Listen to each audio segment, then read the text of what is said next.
Oke, welcome back to podcast Kemahasiswaan Universitas Semarang.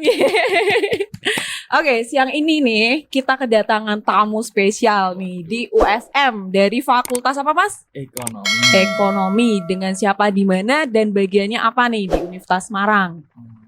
Aku sendiri ya di Universitas Semarang ngambil program studi S1 Manajemen.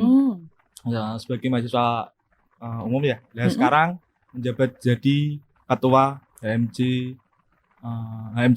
HMJM. Udah dari tahun kapan itu? Barusan dilantik, Mbak. Barusan aja tuh. Barusan banget. Bulan apa? Bulan apa? Desember kemarin. Desember 2021 ya. Tanggalnya? Tanggal berapa ya? 21 Desember. Oke, sebelum Natal nih. Terus kenapa tuh? Mas siapa tadi? Mas Bekti ya? Mas Bekti kenapa kok mau jadi ketua tuh di HMJM? Salah satu motivasinya apa tuh? Men-challenge diri sendiri, Mbak. Pertama untuk menjadi calon ketua HMJM sendiri ya. Untuk lebih ke depannya tuh mau megang satu tanggung jawab yang bisa aku pegang sendiri gitu. Dan aku bisa tuntasin dengan apa yang aku mulai sih. Gitu. Terus ini gini, Mas. HMJM walaupun itu masih himpunan ya di mahasiswa ya. Itu kan sebagai ketua itu, semua ketua itu kan masih tanggung jawabnya besar banget ya. Nah, itu gimana sih? Gimana kayak meyakinkan diri gitu loh. Aku tuh bisa nih jadi ketuanya di HMJM nih. Itu gimana tuh? Untuk yang pertama tuh pasti aku dapat dorongan dari teman-teman untuk mencalonkan diri lah. Dengan teman-teman percaya dan untuk aku bisa mencalonkan diri, lah itu rasa percaya diri aku kuat gitu loh buat mencalonkan jadi ketua HMJM itu sendiri. Oke. Berarti emang dari ini ya, dari pertamanya dorongan dari teman, terus habis itu dari Mas Bekti sendiri langsung oke nih gue aku bisa nih nyalon nih. Terus gimana nih? Maaf nih sebelumnya nih Mas Bekti udah semester berapa nih di USM? Baru semester 3 ini, Mbak. Semester 3 Maba imut. Imut nggak tuh? Terus gimana nih setelah pelantikan nih di 21 Desember 2021, berarti ya hari ini baru ini ya pertama kalinya kerja ya, udah mulai bekerja nih di 2022. Kira-kira apa aja nih yang udah terbesit di Mas Bekti buat kedepannya, prospeknya, program kerjanya dulu apa nih yang bakal dilakuin selama setahun ke depan? Untuk program sendiri ya buat HMJ ada beberapa yang baru. Mungkin nanti bisa dinantikan aja ya buat teman-teman ekonomi maupun yang di lingkup Universitas Semarang. Ada program baru juga dari HMJM. Ditunggu saja nanti untuk kedepannya. Nah, ada beberapa juga kita mempertahankan proker dari periode sebelumnya. Karena itu masih kayak benefitnya besar juga. Ada beberapa proker dari HMJ sendiri yang masih kita pertahankan dan kita ada upgrading juga untuk proker itu sendiri. Oke. Gini Mas, kalau di bagian HMJ nih ya, lingkupnya HMJ, apalagi di manajemen ya Masnya. Nah, apa yang membuat Mas Bekti nih memilih mau gitu loh di HMJ? Maksudnya kenapa mau masuk di himpunan manajemen ini? Yang gimana ya maksudnya? Pasti kan ada yang membuat Anda tertarik gitu loh. Oh, aku tuh tertarik sama ini loh. Mungkin nanti kedepannya aku bisa ini. Nah, itu apa sih Mas yang bisa menarik nih nanti buat adik-adik maba yang masih unyu-unyu nanti nih, biar kedepannya bisa ada gambaran gitu. Oh, nanti waktu aku udah masuk nih, kayaknya asik nih masuk nih di himpunan mahasiswa manajemen nih. Gimana tuh? Apa yang bikin menarik? Yang bikin menarik itu kalau di tingkat dasar sendiri di organisasi di himpunan ya, tuh banyak teman. Terutama kita cari teman karena orangnya suka asik yang cari teman yang baru gitu. Terus banyak relasi juga yang paling utama. Baik di dalam kampus maupun luar kampus itu yang aku cari sih, relasi. Untuk di lebih ke relasi ya. Oke. Terus ini Mas, tadi itu kan ada beberapa yang dibilang sama Mas Bekti, ada program-program kerja yang baru nih. Nah, apa sih yang program kerja apa yang menjadi unggulan di HMJ manajemen ini? Bisa di-spill dikit nggak sih? Bisa sih. Apa tuh? Kalau program kerja sendiri itu ada untuk di mungkin perkiraan tengah tahun itu ada eco-culture. Apa itu eco-culture? Economic culture itu dari itu DPM dari universitas sendiri. Itu dana dari dana pengembangan mahasiswa.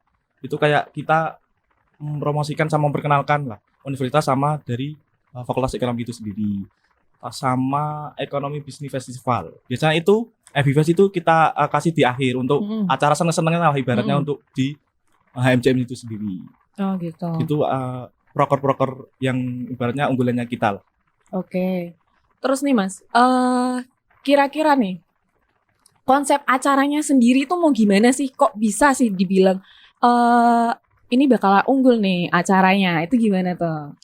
Karena kita untuk ekonomi culture itu kita mengundang biasanya tuh pengusaha muda ataupun entrepreneur muda yang kita bisa implementasikan buat mahasiswa untuk yang ibaratnya sekarang yang gimana ya, yang notabene yang masih anak-anak yang suka berwirausaha ataupun sebagainya lah. Karena anak-anak kita masih mencari jati dirinya untuk berwirausaha. Nah, kita satukan konsep di jurusan kita untuk Fakultas Ekonomi itu sendiri. Oke. Terus kira-kira ada gambaran nggak sih gue starnya sih siapa gitu loh? Itu masih rahasia dan itu masih dipikirkan juga. Karena nanti kan ini kepanitiaan juga belum dibuat. Oh gitu. Nanti ada juga insya Allah kita buat pecah untuk ekonomi culture itu sendiri sama FBFest. Ditunggu aja guys. Ditunggu aja tuh guys. Emang cowok tuh sukanya gitu, bikin kepo-kepo di awal. Tapi tenang aja. Kalau kalian udah ikut nih acaranya, nggak bakal kecewa guys. Oke. Terus nih Mas, sebagai ketua nih, program kerja yang paling terdekat ini apa sih? Untuk program kerja terdekat itu yang di AMCM itu ada upgrading community organization. Apa itu? Itu kayak itu istilahnya pembekalan dari angkatan sebelumnya ke periode baru. Jadi kita buat pembekalan untuk periode berikutnya, sama ada untuk penerimaan jabatan. Oh, gitu. Dari periode sebelumnya ke periode baru. Mungkin itu sih untuk upgrading community organization. Itu sekitaran bulan apa itu Mas? Februari ini banget. Februari. Oh gitu. Tinggal beberapa bulan lagi ya. Oke. Berarti selama udah di USM nih, udah semester 3 ya berarti ya? Itu udah kenal ruang lingkupnya gimana nih? Udah kenal sama cutting mungkin atau apa enggak di sini? Ya udah ada sih. Semester 3 itu kan masuknya masih online atau offline ya? Ini masih online. Online kan? Masih online. Kok bisa kenal-kenal sama cutting tuh? Apakah sebelum ini Mas Bekti ini udah ikut organisasi nih sebelum masuk di HMJM? Ya sebelumnya untuk di luar kampus, di eksternal pun sendiri udah ikut organisasi. Ada beberapa juga yang ikut organisasi. Tapi itu di luar fakultas ekonomi, kayak kita ada relasi kayak dari hukum ataupun mana. Nah itu kayak kita sekarang dia di BEMSA tapi udah demisioner. Nah dari itu aku manfaatin itu nyari relasi lah, bisa dikenalkan ini misalkan dari Prisma ataupun dari gubernur dari lainnya gitu. Oh gitu. Terus nih Mas, goalsnya HMJM itu mau seperti apa goalsnya nih? Goalsnya tetap ya dari anak-anak itu menjadi HMJ yang kreatif, inovatif dan bersinergitas di dalam kampus maupun di luar kampus ya. Untuk kursnya itu. Banget.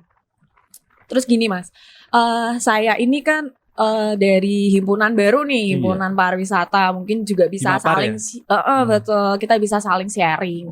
Kebetulan ini saya kan masih himpunan baru, masih butuh bimbingan yang banyak. Kebetulan Masnya ini kan udah banyak nih ikut-ikut himpunan nih ya. Salah satunya nih, ini kan ketua nih. Masih baru kok, Mbak. Iya, masih baru tahu nih.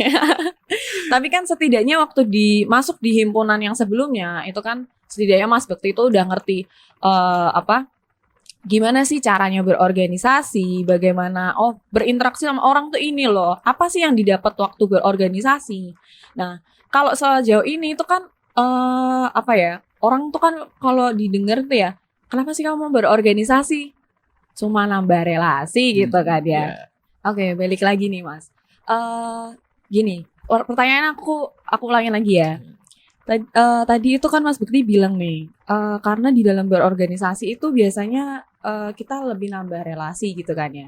Tapi sebenarnya apa sih Mas di dalam organisasi itu, selain kita dapat relasi itu kita dapat apa aja? Kalau cuma relasi kan nggak usah di organisasi gitu loh. Kita kayak yang sekarang nih, kita kan cuma terhalang karena online ya. Online karena kita nggak bertatap muka secara langsung. Nah, kalau aku dengar-dengar nih ya, kita tuh harus memperbanyak himpunan, organisasi biar nanti tuh ke depannya waktu kerja itu kita nggak kaget gitu loh.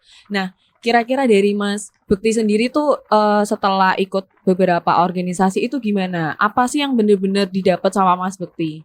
Kan nggak mungkin nih dari organisasi yang sebelumnya sampai yang sekarang benar-benar memantapkan diri mau jadi ketua itu kan nggak mungkin ya kalau cuma dapat relasi aja gitu. Apa tuh? Selain relasi, apa lagi yang didapat? Untuk ya dari bilang mbaknya tadi ya, untuk dunia kerja biasanya itu sangat penting juga anak-anak organisasi yang ditanyakan. Terkadang ada juga dunia kerja itu menanyakan langsung ada pengalaman organisasi enggak. Nah, itu bisa jadi poin tambahan untuk kita. Untuk kita sambungkan untuk dari relasi, Mbak. Kita misal sulit cari kerja. Nah, untuk dari alumni organisasi itu sendiri, nanti kita bisa gunain itu buat sinyal kita lah. Kita dalam berorganisasi itu sendiri. Karena organisasi itu sangat penting juga untuk di dunia pekerjaan juga. Nah, itu gunanya ikut organisasi mendapatkan relasi dan bisa benefitnya ke dunia kerja juga, Mbak. Oke. Terima kasih sebelumnya nih Mas Bekti udah mau meluangkan waktunya. Semoga kedepannya dengan adanya dipilihnya nih jadi ketua biar tetap amanah. Amin. Apa yang pengenin kedepannya targetnya bisa tercapai. Dan juga nanti nih kalau udah oprek ya bisa nemuin bibit-bibit baru dede-dede emas tapi itu pinter gitu loh buat mengelola himpunannya gitu ya Mas ya. Jangan lupa follow ya guys. Jangan lupa HMCM _FE_FEUSM. Apa itu? Itu maksudnya Instagram atau Instagram ya? Oke. Itu aja? Atau mau Instagramnya Mas Bekti juga nih? Iya, itu Bektis ya, S-nya 3. Oke. Jangan lupa di follow sama teman-teman HMCM buat subscribe, like, share ya teman-teman. Itu kan ada banyak juga dari ekonomi. Jangan lupa ya subscribe YouTube-nya Kemahasiswaan Universitas Semarang. Oke. Jangan lupa Instagram juga di follow Kemahasiswaan Universitas Semarang. Marketingnya bagus loh guys. Oke. Buat kalian-kalian nih teman-teman semua yang udah nontonin nih podcastnya siang hari ini, jangan lupa like, comment, subscribe. Langsung di-share nih sama teman-teman. Nanti siapa tahu bisa ketemu lagi nih guestar yang lebih oke lagi. Apalagi nih ada Mas Bekti nih. Ini masih salah satu guestar yang terbaik di USM. Oke, see you next time.